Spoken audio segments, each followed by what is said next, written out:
নবীজির এক সাহাবী এক সর্দারের কাছে ইসলামের দাওয়াত পেশ করছে, হারাম ইবনে মিলহান রাদিয়াল্লাহু তাআলা আনহু। তখন ওই সর্দারের ভাতিজা সাথে সাথে তরবারি বের করে অনেক লোক তাদের কওমের কাফের তাদের সামনে একটা কোপ দিয়া ওনার গর্দান মধ্যে কোপ দিছে এই সাহাবী। ওই সাহাবীর সাথে সাথে শহীদ অবস্থা, মানে শহীদ হয়ে যাচ্ছে, মরে যাবে এক্ষুনি, প্রাণ চলে যাচ্ছে।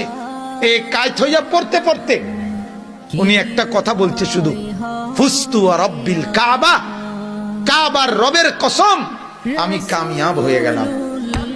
আল্লাহ কোরআনে বলছে ফামান যুহজিহা আনিন নার ওয়া উদখিলাল জান্নাহ ফাকাদ ফাজা। আল্লাহ বলে যাকে জাহান্নাম থেকে মুক্তি দেওয়া হলো আর জান্নাতে প্রবেশ করানো হলো, ফাকাদ ফাজ, ফাকাদ ফাজা, সে কামিয়াব হয়ে গেল, সফল হয়ে গেল। তাহলে এই সাহাবী সফল কিনা বলেন?